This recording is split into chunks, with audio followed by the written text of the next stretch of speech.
Hola, ¿qué dicen, che? ¿Cómo andan? Arrancamos con el tercer video de la clase 25, es el video 48. Habíamos comenzado la clase 25 en el video 46 con composición de rotaciones. Habíamos visto el principal resultado que vimos ahí, es que la composición de una rotación de ángulo alfa con una rotación de ángulo beta da genéricamente una rotación de ángulo alfa más beta, independientemente de cuáles sean los centros de rotaciones. Digo genéricamente porque hay un caso excepcional, que es el caso en que alfa sea congruente a menos beta, en cuyo caso la composición va a dar la identidad si es con el mismo centro, o va a dar una traslación si tienen distintos centros. Bueno, habíamos visto eso en el 46, al principio de la clase. Luego fuimos a ver las fórmulas en R2 y vimos también cómo se ejecutan las rotaciones con regla y compás. Y nos queda para este tercer video la clasificación de las transformaciones rígidas en el plano, que es como el cierre, es un cierto broche de oro al curso, que efectivamente es broche de oro porque ya este es el último video del curso, no solo de la clase 25. Así que bueno, aprovecho para decirles que ha sido un enorme gusto compartir con ustedes este curso de Geometría 1. Bueno, ha sido realmente muy lindo en estos tiempos tan difíciles que nos ha tocado. Así que les mando un fuerte abrazo y bueno, vamos a seguir con este último video. Bueno, quería hacer un pequeño repaso de las transformaciones rígidas que habíamos aprendido, porque justamente la clasificación de las transformaciones rígidas va a decirnos de que las que hemos aprendido hasta hoy son todas las transformaciones rígidas que hay. Las primeras que habíamos visto son las simetrías centrales, se denotan así, SO es la simetría central con respecto a un punto. Bueno, aquí en verde lo que voy a ir indicando en cada una de ellas es cuántas simetrías axiales compuestas entre sí necesitas para armar la transformación rígida en cuestión. Por ejemplo, para la simetría central, habíamos visto ya hace tiempo que si vos querés una simetría central con centro en este punto, esa la podés expresar como composición de dos simetrías axiales de ejes perpendiculares. O sea, si compones estas dos axiales, te va a dar la simetría central con centro en la intersección de los dos ejes. Así que bueno, este numerito va a indicar cuántas simetrías axiales necesitas componer para obtener cada una de las transformaciones rígidas que están aquí. Así que para la central, ¿cuántas simetrías axiales necesitas como mínimo para obtener? ¿No es cierto? Así que vemos que la central se expresa como dos axiales y no lo podés expresar como una axial porque no es una axial la central. Bueno, por supuesto, la axial, ¿cuál es la mínima cantidad para expresar una axial como composición de axiales? Obvio, una sola, ella misma.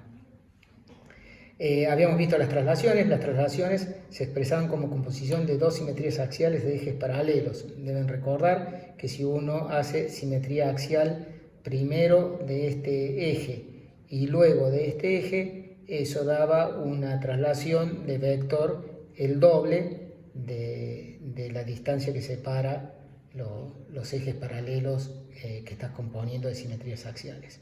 Así que por eso es ese 2 que está ahí. Bueno, las reflexiones deslizantes son por definición la composición de una traslación de vector B compuesto con una simetría axial de eje A, donde el eje A es paralelo al vector B con el que trasladas. Son estas las reflexiones deslizantes, donde trasladas y reflejas con respecto a un eje paralelo al vector de traslación.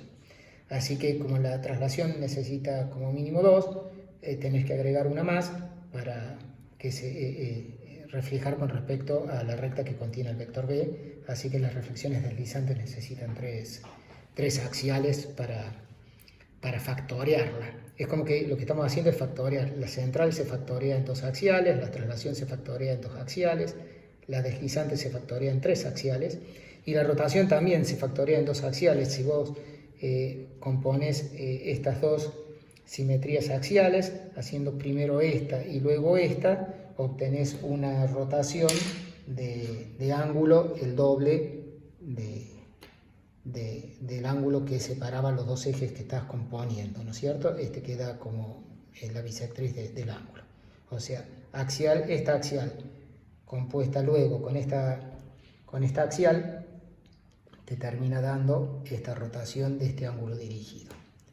Bueno, así que por eso es el 2 que indicamos ahí. Bueno, estas son todas las transformaciones rígidas que hemos aprendido y la verdad no hay más transformaciones rígidas. Toda transformación rígida del plano es alguna de estas 5, eso es lo que vamos a ver en este video. Y quería indicarles algunos casos extremos. Con casos extremos nos referimos a lo siguiente, por ejemplo las traslaciones, si vos el vector con el que estás trasladando fuera cada vez más chiquito, vos te lo estás trasladando y trasladás con un vector cada vez más pequeño, vas juntando digamos el A y el B del vector de traslación, bueno, terminás convirtiendo la traslación en la identidad. Es como que entonces uno puede pensar de que la identidad es una traslación de vector nulo. Bueno, otro caso extremo es también con la reflexión deslizante. Si vos vas haciendo de que el vector que indica la reflexión deslizante lo vas haciendo tender a 0, se va haciendo que A se aproxime a B, entonces la reflexión deslizante termina aproximándose a una reflexión sin deslizar. O sea, si vos reflejas y cada vez deslizas menos, terminás solo reflejando. Así que se puede pensar como que la simetría axial es una reflexión deslizante en la que no se desliza nada, no se desliza nada.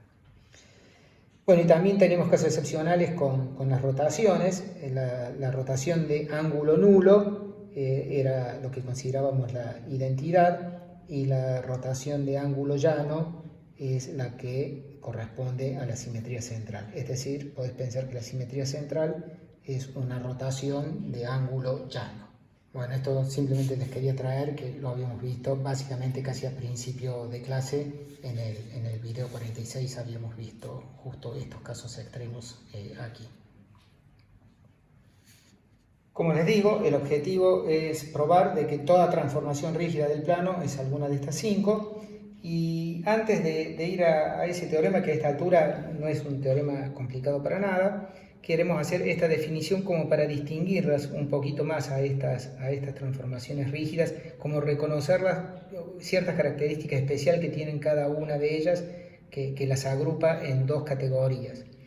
Entonces vamos a decir que si tenemos una transformación rígida y un ángulo orientado, vamos a decir que esa transformación rígida preserva la orientación de alfa en el caso de que el transformado de alfa esté igualmente orientado que alfa.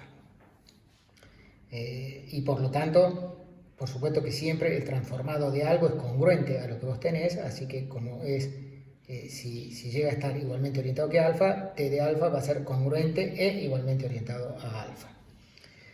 Bueno, y vamos a decir que invierte la orientación de alfa si pasa al revés, si t de alfa no está igualmente orientado que alfa, que como habíamos visto que hay solo dos clases de equivalencia en la relación de estar igualmente orientado. Si no estás igualmente orientado a alfa, quiere decir que estás igualmente orientado al opuesto de alfa, menos alfa.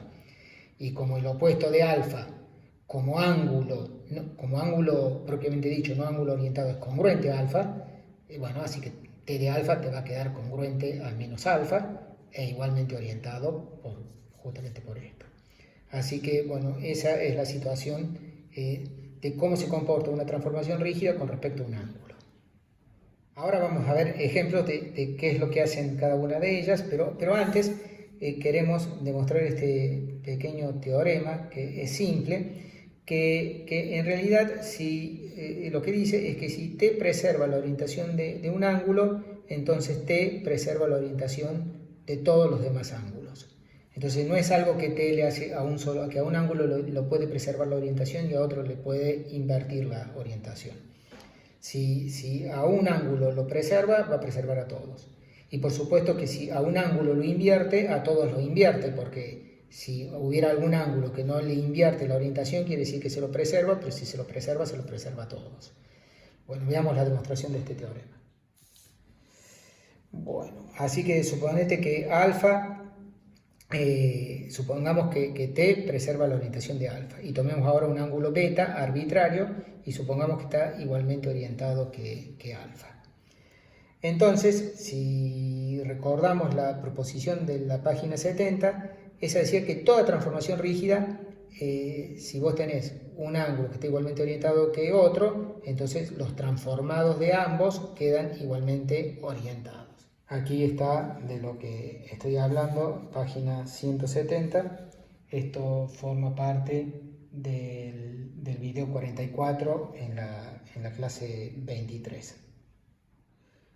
Bueno, así que, ojo, no confundir esta propiedad vale para cualquier transformación rígida. Esta propiedad es que si beta está igualmente orientado que alfa, entonces el transformado de beta está igualmente orientado que el transformado de alfa, eso vale para cualquier transformación rígida.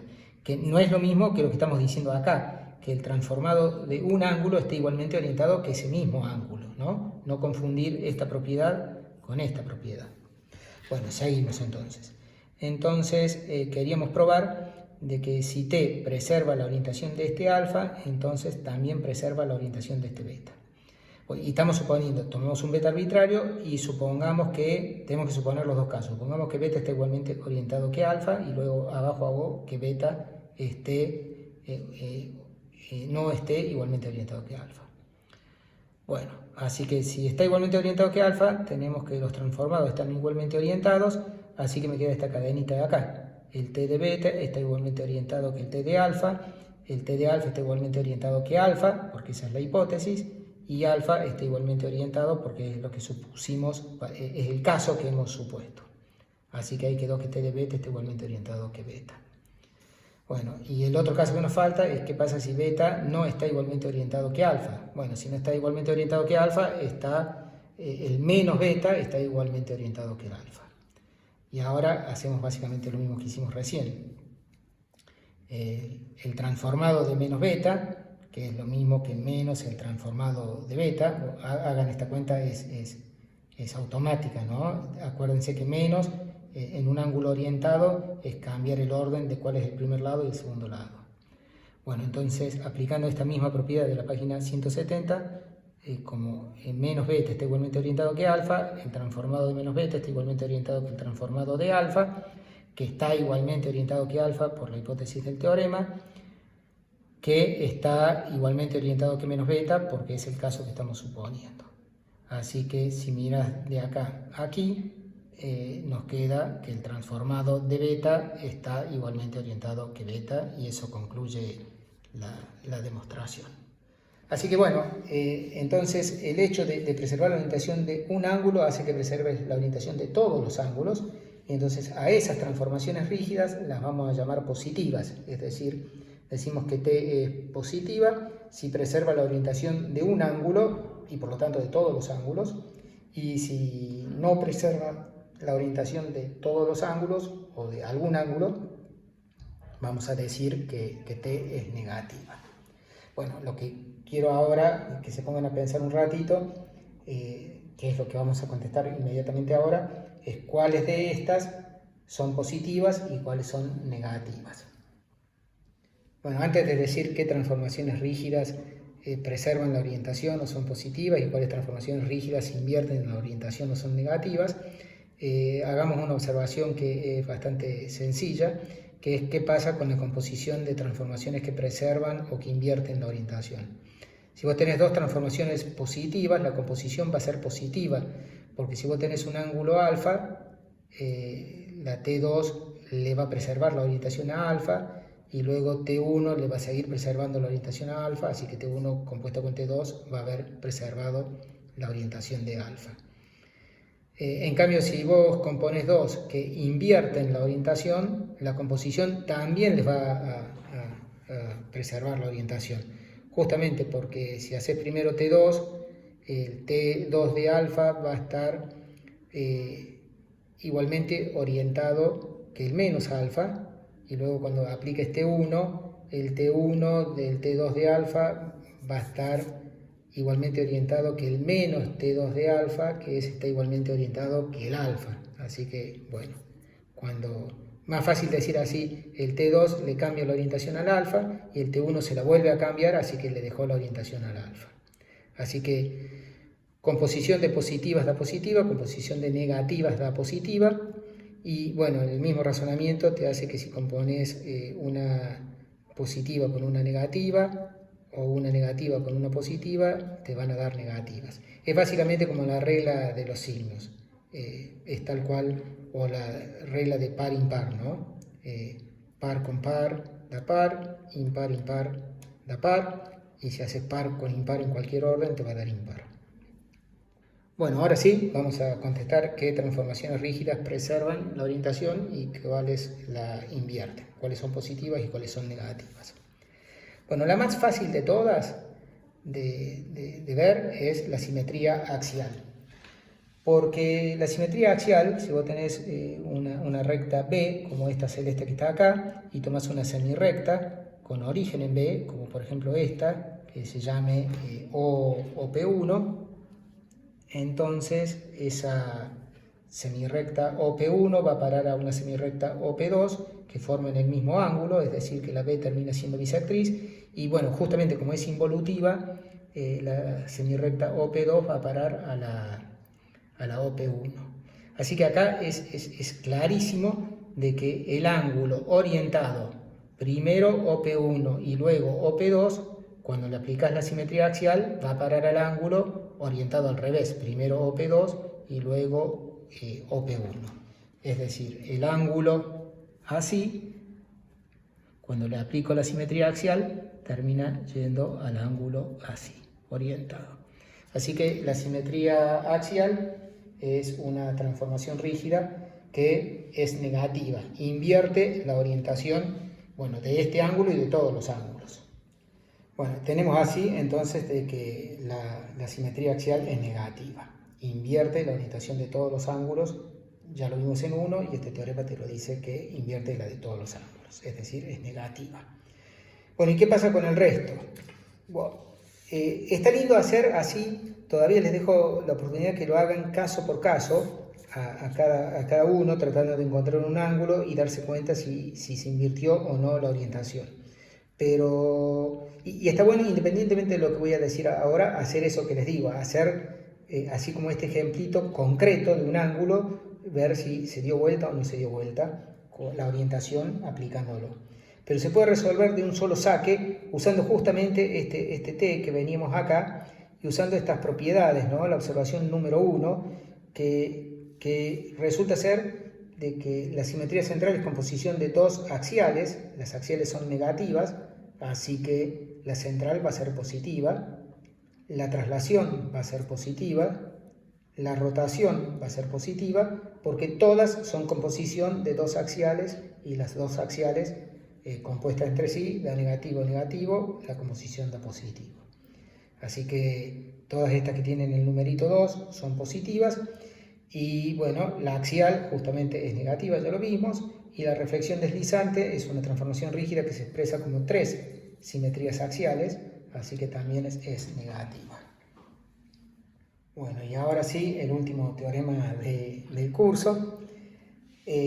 Teorema, toda transformación rígida es alguna de estas cinco que están acá. Vamos a la demostración. Bueno, tenemos que tomar una transformación rígida arbitraria T, que es lo que sabemos de esa transformación rígida. Bueno, como siempre hemos dicho, las transformaciones rígidas quedan determinadas por lo que le hace a una parejita semirrecta semiplano a dónde va a parar. Así que bueno, tomemos una transformación rígida arbitraria y supongamos que lleva la parejita verde, que está acá, a la parejita roja. Acá el X, acá he hecho un poquito más de énfasis en indicar el semiplano con un X y un Y, para que quede bien claro cuáles son los semiplanos. Bueno, quiero mostrarte que esta transformación rígida que llevó esta parejita verde, esta parejita roja, es alguna de las que está aquí. ¿Cómo hacemos? Bueno, primero tomamos...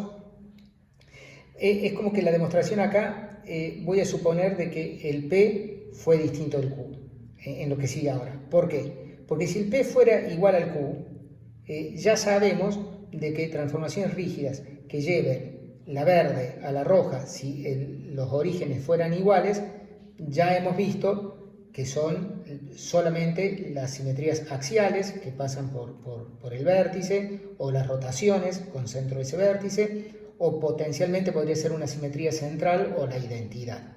Así que con el mismo vértice sabemos que seguro es o una simetría central, o una axial, o una rotación. Así que el caso se vuelve un poquito más desafiante cuando están con distinto origen, la parejita verde y la parejita roja. Bueno, cuando P y Q son diferentes, tomamos V igual al vector de centro P y al vector de origen P y final Q, y trasladamos todo el paquete verde. Le llamamos A' al trasladado de A, acá la semirrecta se llamaba PA, le llamamos X' al trasladado del X, y bueno, cuando hayamos trasladado esta semirrecta verde va a verse convertida en una semirrecta QA', que va a estar por acá, y le vamos a llamar beta a ese ángulo verde-rojo, ¿no? Verde-rojo orientado de esa manera. Bueno, acá hago el dibujito bien. Aquí tenemos el dibujito de cómo nos quedó. Esto era la parejita verde original, y acá está trasladada. Deberían ser un poquito más paralelas en el dibujito, no me han quedado tan paralelas, pero supuestamente esta semirrecta verde continua es paralela a esta punteada que tenemos aquí. Acá está el A, acá está la prima, acá está el X, acá está el X'. El trasladado del P es el Q, ¿no? Porque justamente B es PQ. Muy bien, y ahora este es el ángulo que le estábamos llamando beta. Es el ángulo orientado, con primer lado el QA' y segundo lado el QB. Muy bien, ahora tenemos que si hacemos, luego de trasladar, rotamos con centro Q y ángulo orientado beta, sabemos que la semirrecta verde original va a parar por la traslación a la de línea de puntos, y por la rotación va a parar a la semirrecta roja. Así que esta composición te está dando que lleva la semirrecta verde a la semirrecta roja. Y lo mismo sucede si en vez de rotar tomaras simetría axial con respecto a la bisectriz del ángulo beta. Si vos tomaras la bisectriz del ángulo beta, esa recta aquí, entonces, y lo haces después de haber trasladado, también llevan la semirrecta verde a la semirrecta roja. O sea, estas dos transformaciones rígidas hacen lo mismo que hace T. Así que estamos muy próximos a que sea T, porque ya estas dos transformaciones rígidas le están haciendo a una semirrecta lo mismo que le hace T. Falta mirar el semiplano. Bueno, ¿qué diferencia hay entre estas dos transformaciones rígidas? Ambas llevan la semirrecta verde a la semirrecta roja. Bueno, la diferencia está en qué es lo que le hacen al X. O sea, ambas primero llevan el X al X', porque ambas tienen la parte esta de traslación. Pero luego, cuando vos aplicas la segunda transformación rígida, que en primer caso es la rotación y en la segunda la simetría axial, el X va a parar a diferentes semiplanos con respecto a la recta QB. Fíjate que efectivamente si yo ahora al X' lo roto con respecto al ángulo beta, entonces la línea punteada se va a venir a la recta roja, y el X' va a terminar de este lado del semiplano. Mientras que si vos reflejás con respecto a la bisectriz, este X' va a venir de este otro lado. En mi dibujo va a ir al lado del Y. Así que, pero lo más importante es que estas dos transformaciones rígidas al X lo terminan llevando a diferentes semiplanos con respecto a la recta QB. Así que bueno, eso determina cuál es T, según sea en qué semiplano está el Y, si está en el semiplano que quedó este o en el semiplano que quedó este, vas a tener de que la T es la rotación compuesta con la traslación o la simetría axial compuesta con la traslación. Y justamente fíjate que esto termina indicándote también la paridad. Si t era negativa, sí o sí tiene que ser esta, porque esta es la que está dando negativa, que es una axial con una traslación, es una reflexión deslizante, es negativa. Esto podría ser el caso extremo de que la composición sea reflexión deslizante sin deslizar, o sea, esto podría terminar siendo una axial también. Genéricamente esto es una reflexión deslizante. Y este primer caso es el caso en que t sea positiva, va a terminar siendo, bueno, la rotación, que son 2 axiales, la traslación, que son 2 axiales, son 4 axiales. Les dejo como tarea, como ejercicio, ver de que la composición de una rotación con una traslación es de vuelta una rotación con ángulo beta, con el mismo ángulo que original. Les dejo el ejercicio ese para que vean que esto da una rotación. A ver, no quiero dejar de ejercicio esto que esta composición da una rotación porque es importante que uno termine. Acá, como les dije, esto da reflexión deslizante, es una de las 5, pero hay que terminar de ver de que esto es una de las 5, así que hago aquí la demostración de por qué esto es una rotación. Bueno, queremos ver entonces que RQ beta compuesto con LB es rotación.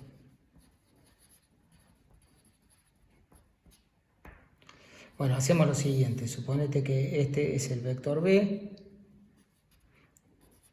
y supongamos que nosotros estamos queriendo rotar un ángulo, digamos, beta así. Bueno, entonces, ¿qué es lo que vamos a hacer? Primero lo que vamos a hacer, vamos a tomar un vector equivalente al B que esté justo, que caiga sobre el punto medio del Q. Así que colocamos ahí el mismo B, este es equivalente. Y entonces lo que sabemos es que la LB se puede expresar como composición de las dos axiales que son perpendiculares. Tomás esta recta A, tomás esta recta B que pasa justo perpendicular por el medio.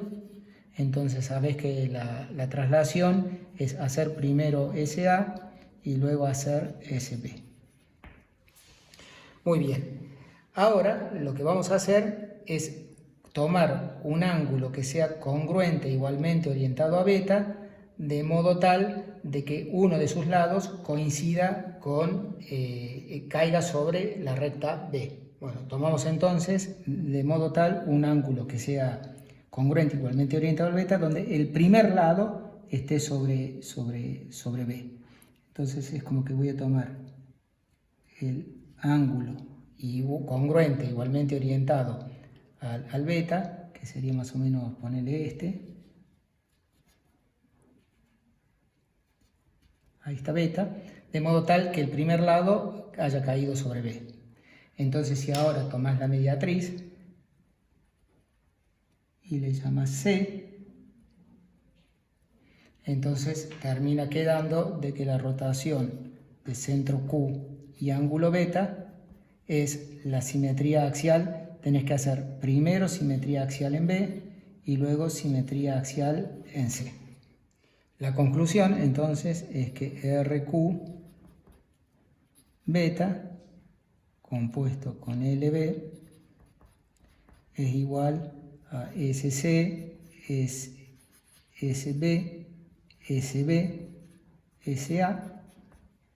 Esta se cancelan porque da la identidad, así que da SC compuesto con SA, que es la composición de dos axiales, y estas dos axiales, si miras el ángulo en que se cortan, C y A,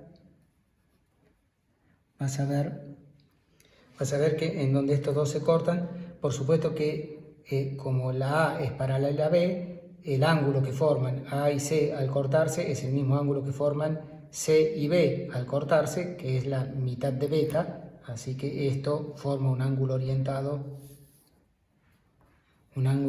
bueno, este punto le llamo T, así que termina dando la rotación de centro T y ángulo orientado beta. Insisto, el mismo ángulo orientado beta porque C y A forman como ángulo orientado el mismo ángulo que forman C y B, porque A y B eran paralelas. Bueno, eso completa la demostración de que esto da una rotación de ángulo beta. Bueno, así que ahí hemos terminado de ver de que si T era negativa, dio reflexión deslizante, que podría haber sido una simetría axial, y si no, termina dando una rotación, y esa rotación podría haber sido un caso extremo que ser simetría central o identidad. Bueno, eso concluye la demostración de nuestro teorema. Así que bueno, una vez que hemos visto de que toda transformación rígida es una de estas 5 que están acá, como corolario dejo este esquemita, este cuadrito, que resume un poquito positividad y negatividad, que ya lo teníamos aquí, positivas y negativas, y acá la distinción de si tienen o no tienen punto fijo, que es un cuadrito útil para tener presente. Bueno, nuevamente les digo, con esto terminamos el curso, les dejo un afectuoso saludo a todos, muchas gracias por acompañarnos y espero que puedan aprovecharlo de aprenderlo. Bueno, un abrazo y hasta la próxima.